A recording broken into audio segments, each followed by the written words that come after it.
Selamat pagi, Bu Ana dan teman-teman. Salam sehat untuk kita semuanya.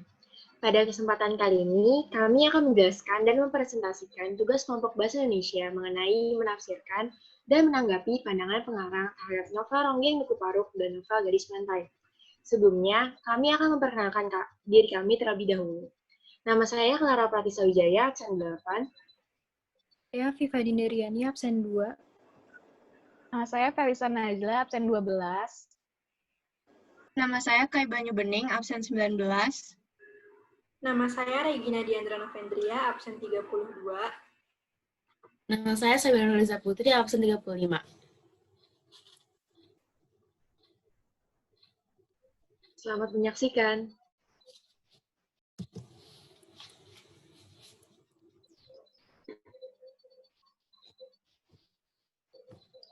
Novel Ronggeng Duku Paruk. Yang pertama adalah dari aspek agama. Pandangan pengarang ialah masyarakat Duku Paruk yang memiliki kepercayaan terhadap nenek moyangnya, yaitu Ki Sicomanggala. Terlihat jelas dalam kutipan dalam teks. Kubur Ki Sicomanggala yang terletak di punggung bukit kecil di tengah Duku Paruk menjadi kiblat kehidupan kebatinan mereka. Unsur keagamaan dalam penggalan novel Ronggeng Duku Paruk diperlihatkan bahwa masyarakat Duku Paruk memiliki kepercayaan terhadap nenek moyangnya, atau yang disebut dengan animisme. Hal ini disebabkan desa Duku Paruk adalah desa dengan penghuni yang terbilang sedikit, hanya dihubungkan dengan jaringan pematang sawah, dan terkesan tidak terbuka terhadap daerah sekitarnya.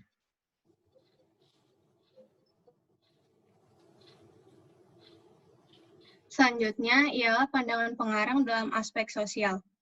Pengarang menggambarkan kerjasama dan tekad yang kuat antara ketiga anak tersebut demi mencabut singkong walaupun sebelumnya mengalami kegagalan. Hal tersebut terlihat dalam kutipan, kemudian Rasus, Warta, dan Darsun berpandangan. Ketiganya mengusap telapak tangan masing-masing. Dengan tekad terakhir, mereka mencabut batang singkong itu kembali. Dalam kutipan tersebut, dijelaskan bahwa ketiga anak ini memiliki kerjasama yang kuat demi mencapai tujuan mereka, yaitu mencabut singkong. Selanjutnya, aspek sosial yang kedua, pengarang menunjukkan bahwa anak-anak tidak seharusnya dikekang dalam bermain di masa kanak-kanaknya, karena masa itu ialah masa yang paling indah dan tidak akan terulang kembali. Hal tersebut terlihat dalam kutipan, anak-anak, makhluk kecil yang masih lugu, layak hadir dan berkembang. Mereka sebaiknya tahu masa kanak-kanak adalah surga yang hanya sekali datang. Pada kutipan itu dijelaskan bahwa anak-anak memiliki hak untuk bermain dengan teman-temannya, karena masa kanak-kanak ialah masa di mana seseorang tumbuh dan berkembang dalam arena bermainnya sendiri. Jadi berikutnya adalah pandangan pengarang dari aspek alam. Pengarang menggambarkan kondisi kemarau parah yang dialami desa Duku Paruk. Musim kemarau yang dialami Duku Paruk menyebabkan kesulitan mencari air. Hal ini dibuktikan pada pernyataan teks yang berbunyi ribuan hektar sawah yang mengelilingi Duku Paruk telah 7 bulan kerontang. Sepasang burung bangau itu takkan menemukan genangan air meski hanya selebar telapak kaki. Air, ejek Darsun, anak yang ketiga. Di mana kau menemukan air? Pada dialog antara ketiga anak tersebut dijelaskan bahwa mirisnya kondisi kemarau yang melanda Duku Paruk mengakibatkan masyarakat tidak bisa menggunakan air. Aspek berikutnya, pengarang memberikan pandangan dari aspek moral. Pengarang menggambarkan sikap Darsun yang pasrah dan langsung menerima keadaan yang ia alami. Walaupun ia juga sudah ikut berusaha untuk mencabut singkong, hal ini dijelaskan pada kutipan teks, Rasus dan Warta mendapat 2 buah, Darsun hanya 1. Tak ada protes, ketiganya kemudian sibuk mengupasi bagian dengan gigi masing-masing dan langsung mengunyahnya, asinnya tanah. Dalam kutipan tersebut bisa disimpulkan bahwa pada akhirnya kita harus ikhlas menerima dengan lapang dada hasil kerja keras kita dan mensyukuri keadaan yang telah diberikan tanpa protes terhadap siapapun. Selanjutnya untuk aspek moral yang kedua, pengarang bermaksud menyampaikan bahwa dengan segala kesederhanaan desa Duku Paruk, maka anak-anak pun harus berusaha keras untuk memenuhi kebutuhan hidupnya. Mereka juga harus memahami keadaan bahwa akan ada pihak yang tidak mendapatkan hasil yang sama karena perbedaan intensitas usahanya. Hal ini dapat dibuktikan pada kutipan, adat Duku Paruk mengajarkan kerjasama antara ketiga anak laki-laki itu harus berhenti di sini. Rasus, Warta, dan Darsun kini harus saling adu tenaga memperebutkan ubi singkong yang baru mereka cabut. Penggalan novel ini menyatakan bahwa anak-anak Duku Paruk harus berusaha untuk mendapatkan yang mereka inginkan. Selanjutnya, untuk aspek budaya, pengarang juga menggambarkan budaya patriarki, di mana hanya laki-laki yang dituntut untuk bekerja. Dapat dibuktikan pada kutipan, sambil membersihkan mulutnya dengan punggung lengan, Rasus mengajak kedua temannya melihat kambing-kambing yang sedang mereka gembalakan. Yakin bahwa binatang gembalaan mereka tidak merusak tanaman orang, ketiganya berjalan ke sebuah tempat di mana mereka sering bermain. Penulis menggambarkan kebudayaan Duku Paruk di mana anak laki-laki menggembalakan kambing.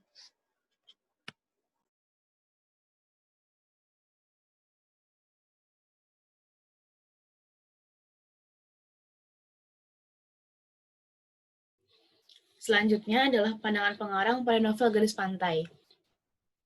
Pada pandangan pengarang pada aspek agama yaitu, pengarang menggambar tokoh Bendoro sebagai tokoh yang taat dengan agamanya, dan gadis pantai yang tertarik untuk mempelajari tata cara ibadah yang Bendoro lakukan.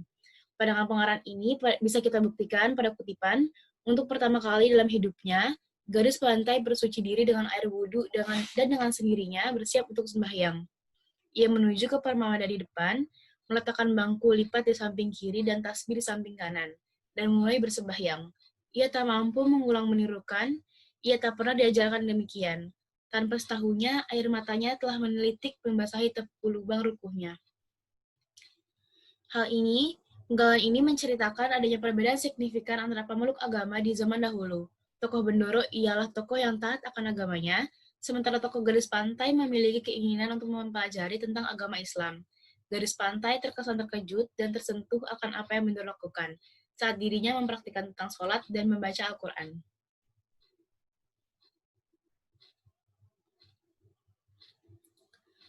Kemudian terdapat pandangan pengarang pada aspek sosial. Pengarang menceritakan bahwa gadis pantai ialah sosok yang sederhana dan senang membantu orang lain. Kutipan yang menjelaskan hal ini adalah, ia pernah angkat sendiri seekor ikan pari 30 kg, tak dibawa ke lelang buat sumbangan kampung waktu pesta. Ia bermandi keringat dan menuntut ikan itu mengganggu kakinya sampai baret berdarah. Pada penggalan ini, pengarang bermaksud menyatakan bahwa sebelum hidup dengan Bendoro, ia sering kali harus berusaha keras dan berkorban untuk dirinya dan juga irang di sekitarnya. Ia juga sering kali dipukul oleh ayah dan ibunya bila melakukan kesalahan. Kini, hidupnya dengan Bendoro jauh dari kerakusan. Lalu, kami menemukan pandangan pengarang terhadap perbedaan kelas sosial. Dalam novel ini, perbedaan kelas sosial antara Bendoro dengan gadis pantai, yang membuat gadis pantai tidak bisa melakukan suatu hal dengan bebas. Waktu Bendoro terlelap tidur, dengan kepala pada lengannya, ia mencoba mengamati wajahnya. Begitu langsat pikirnya, orang mulia pikirnya. Tak perlu terkelentang di terik matahari. Betapa lunak kulitnya dan selalu tersapu selapis ringan lemak muda. Ia ingin rasai dengan tangannya betapa lunak kulitnya, seperti ia menggemasi adik kecil dulu. Ia tak berani. Ia tergeletak diam-diam di situ tanpa berani bergerak, sampai jago-jago di belakang kamarnya mulai berkokok. Hal ini menjelaskan bahwa walaupun gadis pantai sudah berstatus sebagai istri dari Bendoro, gadis pantai tetap tidak berani untuk menyentuh Bendoro, dikarenakan Bendoro yang mempunyai status sosial yang lebih tinggi dan gadis pantai yang sangat menyanjung Bendoro. Pandangan pengarang yang dapat kami temukan selanjutnya ada dari aspek budaya. Ia takut berjalan seorang diri menuju kamar mandi. Tapi Bendoro lebih menakutkan lagi. Ia turuni jenjang ruang belakang menuju arah dapur. Ah, kagetnya. Bujang itu telah menegurnya, menuntunnya, dan membawanya ke kamar mandi. Di sini pengarang bermaksud menyampaikan bahwa gadis pantai dengan segala latar belakangnya mau tidak mau harus menuruti seluruh perintah Bendoro, dikarenakan Bendoro adalah suaminya. Pada zaman dahulu, seorang istri harus selalu menuruti suaminya tanpa terkecuali.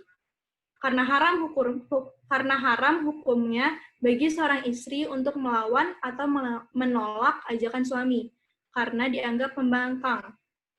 Selain itu, gadis pantai yang berasal dari tempat biasa pun juga tidak memiliki kekuatan untuk menolak ajakan Bendoro, karena Bendoro berasal dari kaum yang lebih tinggi daripada garis pantai.